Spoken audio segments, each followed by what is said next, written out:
An older white man with gray hair and beard stares at his reflection in the bathroom. He's dressed in a white shirt and blue tie. He runs his tongue over his teeth, pursing his lips.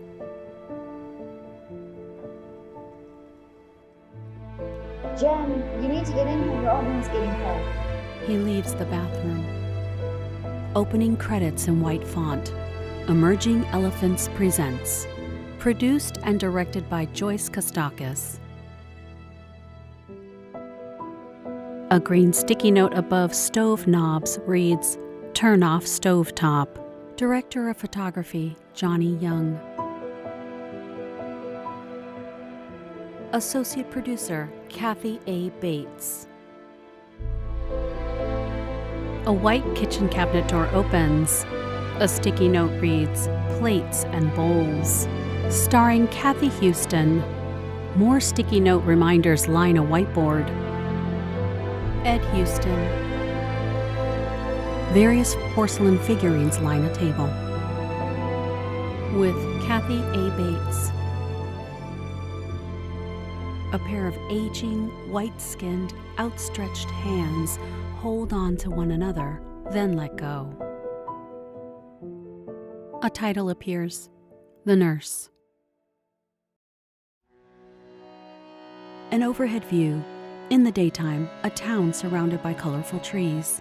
An older white woman with a pensive expression sits at a kitchen table. The older man walks in. I can't eat. I'll be late for work. Hon, you're retired. Why am I wearing this tie? Remember when you were getting ready this morning? Thought you were interviewing a new teacher? She moves towards him and touches his tie. I told you to leave it on. You look so handsome. Of course I don't remember.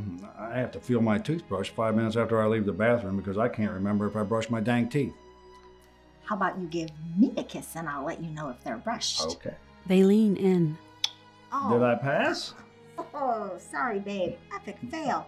Serious morning breath. She waves her hand. Well, we're going above and beyond your marriage vows. He puts on glasses. How about we dance to our song? I love that. He pulls out his cell phone from his back pocket. They both look down at it. Babe, I'm sorry. What's our song? Okay, hold on. The woman takes the phone.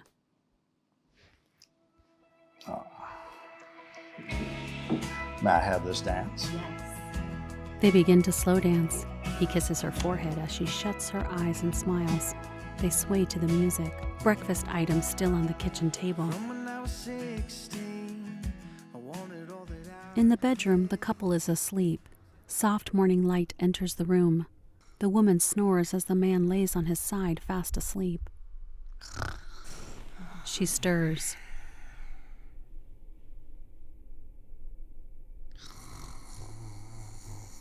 The man bolts upright and throws off the covers. He immediately picks up the phone by his bed. The woman wakes and rubs her eyes. Ugh. Did you hear something? Jim Bish, Code Hillcrest. There's a strange woman in my home. Hon, did you hit the panic button? Yes, I want the police. Oh, send someone tell now. them you made a mistake. Yes, I'll stay on the line. Hon, it's me, Jill, your wife. I don't know you. Get out of here. Jim, please. When will they get here? No, she's not armed. She gets out of bed frantically, grabs her cell phone and taps the no. screen. Vicky? Oh, Vicky, please come quick. Jim's in a state and he's on the Okay. phone with the security company. You need to call them. You're on the list and they know our situation. Okay. Okay, bye. Hurry. Jim sways nervously. She holds up a cell phone photo of the couple. Hun? Hun, we're married.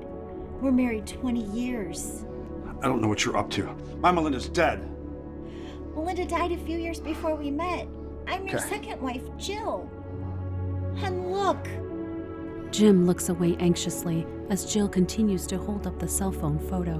Later, a woman dressed in red scrubs walks through the kitchen. She puts down her purse and embraces Jim. It's Vicky. I'm here. Good morning, Jim. Are you okay? I don't know why this woman's in my home. She thinks she's my wife. I've called for the police. I canceled it. She's not here to hurt you. Is there anything familiar about her or the name Jill? I don't know her. I only know you.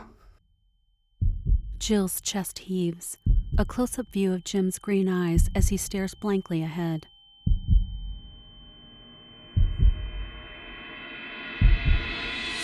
Why don't you go get dressed and then we can talk more about this? I don't want a stranger in my house. You better get her out of here or I'm calling the police. That won't be necessary. Your safety's my priority, Jim. Jim leaves and Vicky approaches Jill. He's so upset. It would make it worse if I agreed you're his wife. Eyes closed, Jill shakes her head. Maybe we should call an ambulance. Oh, please don't. You know changing environments throws him off. If he stays agitated, his symptoms could progress. Do you have anywhere you can go? No. It's just Jim and I. I have no one. Vicky, if I check into a hotel, can you stay a few weeks? Maybe he'll remember me again. Vicky smiles weakly. I can stay for a week or two. I have family coming in town for Thanksgiving after that. I'll have the agency look for a full-time replacement.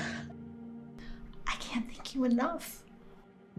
Jill closes her eyes tightly as the women embrace. On another day, at a downtown restaurant, a blonde female hostess seats a balding man in a black t-shirt at a table.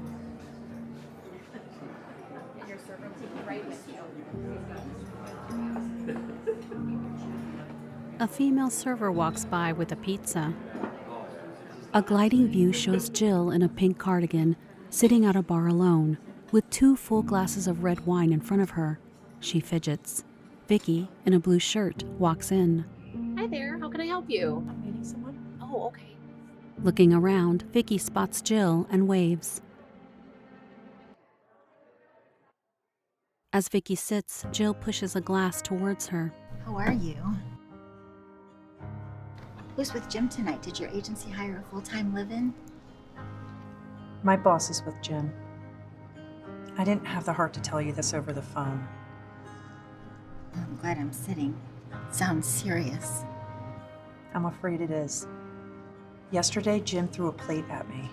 Oh my, did it hit you? No. But my agency has strict rules about our safety. They won't replace me. Jill looks down with concern. Maybe he'll remember me now. You know he's forgotten me before, but in the past, after I showed him our photo, he accepted it. It just didn't work this time. Maybe it will again. I was hoping for that as well. Honey, I've showed him your picture several times a day. His memories of you are completely gone. Even from the night you left.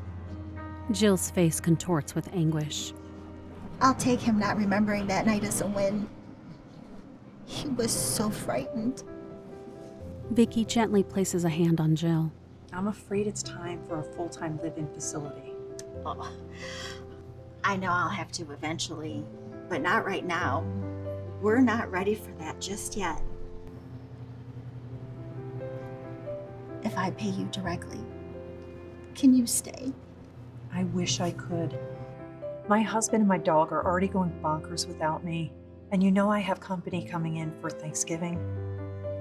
You really need to consider a facility. I just don't know what to do. I want to help him so bad, but all he remembers is Melinda. Did he ever love me? Oldest memories hold the longest. His memory loss doesn't mean he doesn't love you. Then why does he remember you and not me? Memories are tough. It's hard to say why one stays over another. I remember in one of my nursing classes, they described memories like books on a bookcase. The ones on the bottom are the oldest and the hardest to knock off the shelf when it's bumped. That's why older memories tend to stick. Dementia, in a sense, bumps the shelf. As the books fall off, they're replaced, but not always in the same order. Eventually, not all return to the shelf. Jill hangs her head. Vicky looks away. Jill hesitates and chooses her words. Vicky, I have a crazy idea, but I'm gonna need your help. Vicky nods. If it'll help you and Jim, I'm in. They clink glasses and smile at one another.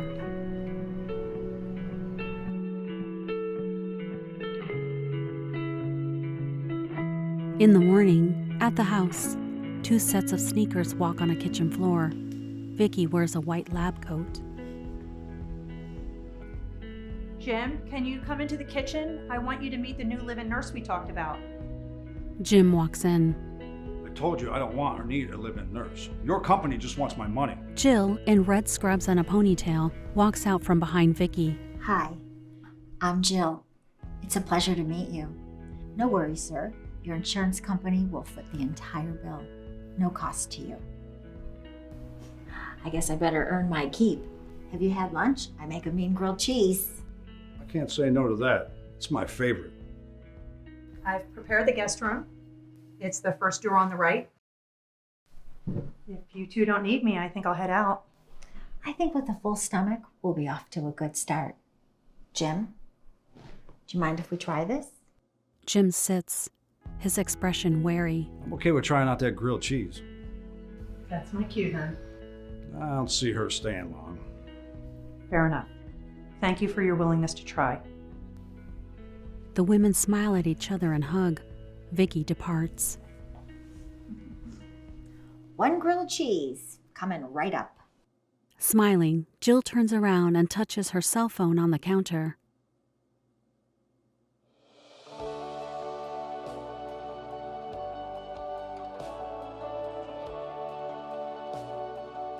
She walks to the fridge. My Melinda was the best cook. Eyes closed, her mouth forms a silent sob. I was head over heels the moment I tasted her lasagna. Jill blinks rapidly. We married 6 months later. With a pained expression, she closes the fridge door. A bird's eye view of a snowy town. Jill decorates a red and white Christmas tree. Jim stares out the living room window. I can't believe we'll be celebrating Christmas in just a few days. Where did you find such a unique tree? Jim scratches his head. I can't remember. Oh, I bought a book I thought you might like yesterday. How about I read to you? That's my favorite author. Yes, please. Okay. They sit on a couch decorated with pillows featuring deer silhouettes. Jill puts on her glasses. Okay.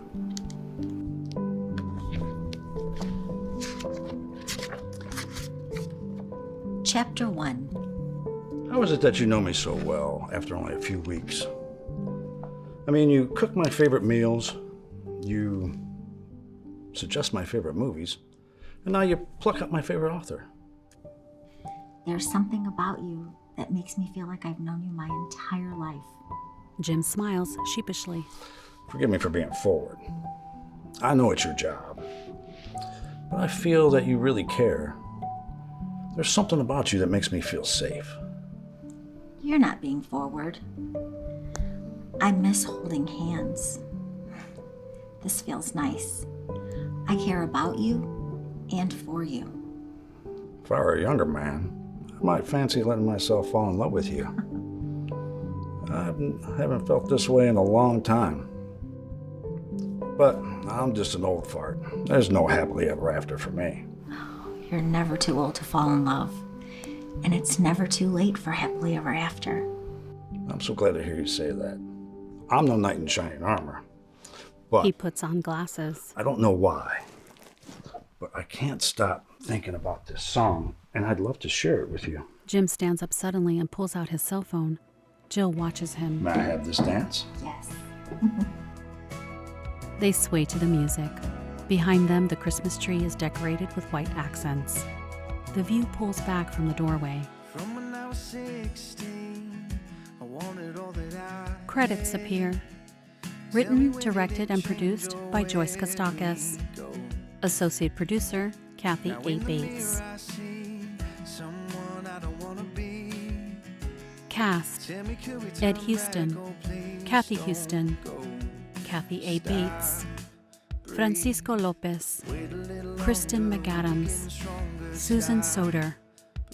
Audio description written, voiced, and produced by Sandra Manwiller, voice actor, LLC. Credits continue. I could have another, but you're always gonna be my own. All I want is you, my everything. I don't need another, 'cause you're always gonna be my own.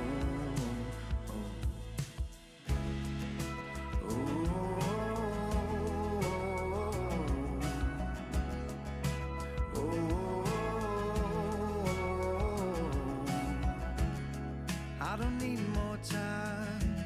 I know where the heart is. Tell me what you need, just don't let go.